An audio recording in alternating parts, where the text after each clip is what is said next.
दोस्तों, bank loan लेने वालों के लिए बड़ी खबर आ चुकी है। भारतीय रिजर्व बैंक आरबीआई की तरफ से एक बार फिर से रेपो रेट को बढ़ा दिया गया। आरबीआई ने आज ही बैठक में ब्याज दरों को 0.35% की बढ़ोतरी कर दी है और उसके बाद चाहे आपने किसी भी प्राइवेट या सरकारी बैंक से लोन लिया हुआ है तो आपकी हर महीने की ईएमआई यानी कि लोन की किस्त कितनी बढ़ जाएगी। देखिए, एक एस्टिमेट के मुताबिक 20 साल वाले 30 लाख रुपए के लोन पर करीब आपको 1.5 लाख रुपए ज्यादा चुकाने होंगे। ऐसे में आपका लोन कितना महंगा हो जाएगा, मैं आपको पूरी कैलकुलेशन गणित बताता हूँ कैसे आप भी अपने लोन की कैलकुलेशन निकाल सकते हैं। दरअसल दोस्तों, भारतीय रिजर्व बैंक आरबीआई की गवर्नर की मौद्रिक नीति समिति की आज बैठक हुई और इस बैठक में रेपो रेट में 0.35% की बढ़ोतरी कर दी है। नया रेपो रेट अब 6.25% हो गया, जो कि पहले मौजूदा रेपो रेट 5.90% था। एक बात आपके मन में कंफ्यूजन हो रही है, अगर रेपो रेट क्या है, इस शब्द से अगर आप मन में कंफ्यूज हो रहे हैं तो मैं आपको बता दूं, रेपो रेट वो ब्याज दर होती है जिससे बैंकों को आरबीआई से लोन मिलता है। समझ रहे हो ना? जैसे हम बैंकों से लोन लेते हैं तो वो हमारी लोन की इंटरेस्ट रेट हो गई। बैंकों से लोन लेते हैं वो, तो बैंक कहां से लोन लेंगे? बैंक आरबीआई से लोन लेते हैं, तो वो जो आरबीआई बैंकों को जिस रेट पर लोन देता है, कर्ज देता है, वो होती है रेपो रेट। तो जाहिर सी बात है, बैंकों के लिए अगर ब्याज दर महंगी पड़ेगी तो बैंक भी आपके लिए ब्याज दर को बढ़ा देंगे उतना ही। समझ रहे हो ना? तो ये बोझ एटलीस्ट उपभोक्ता यानी कि ग्राहक के ऊपर ही आने वाला है। तो इस तरह से अब आपका किसी भी बैंक से लिया हुआ लोन महंगा पड़ेगा। आपकी हर महीने की मासिक किस्त या ईएमआई में बढ़ोतरी होने वाली है। हालांकि इस बढ़ोतरी के बाद भी भारतीय रिजर्व बैंक आरबीआई के गवर्नर शक्तिकांत दास का कहना है कि पूरी दुनिया पर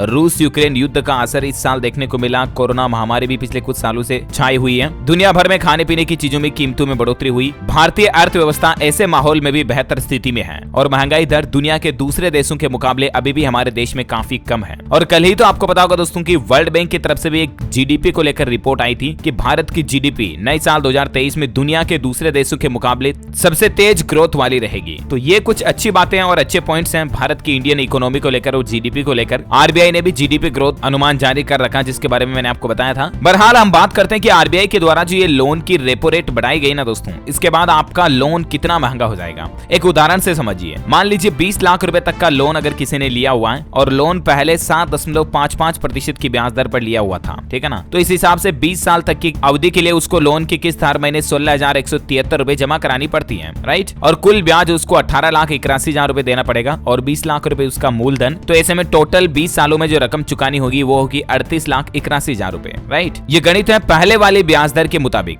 अब 0.35% रेपो रेट बढ़ गई, यानी कि 7.55% के बजाय अब बैंक आपसे 7.90% अगर होम लोन पर ब्याज दर लेता है। तो ऐसे में वही 20 लाख रुपए का लोन वही 20 साल तक की अवधि में चुकाने के लिए आपको हर महीने 16,605 ईएमआई देनी पड़ेगी, यानी कि लगभग 500 रुपए हर महीने ईएमआई बढ़ जाएगी आपकी। और इस तरह से टोटल आपका ब्याज बनेगा 19,85,000 रुपए और कुल रकम जो बनेगी 20 लाख मूलधन मिला करके तो 39,85,000 रुपए आपको चुकाने पड़ेंगे, यानी कि तकरीबन 20 लाख रुपए के लोन पर आपको 1 लाख रुपए के लगभग ज्यादा चुकाने पड़ेंगे। और यही कैलकुलेशन अगर आप 30 लाख रुपए तक के लोन पर निकालते हो तो आपको 1.5 लाख रुपए 1,55,000 रुपए की समथिंग ज्यादा चुकाने पड़ेंगे। और अब देख लेना आप, आरबीआई ने रेपो रेट बढ़ा दी, उसके बाद धीरे धीरे सभी बैंक अपने लोन की रेटें भी महंगी कर देंगे। SBI, PNB, Canara bank, HDFC, ICICI, axis bank, yes bank, private हो या सरकारी बैंक हो, सभी रेपो रेट बढ़ने के बाद ज्यादातर बैंक अपनी लोन की रेटें महंगी कर ही देंगे। आपको 1-2 दिन में अपडेट देखने को मिल ही जाएंगे। ओके, तो उम्मीद है दोस्तों आरबीआई न्यूज के तहत ये बैंकिंग न्यूज का छोटा सा न्यूज अपडेट आपको जरूर जानने मिला होगा। वैसे आप मुझे कमेंट करके बताइए कि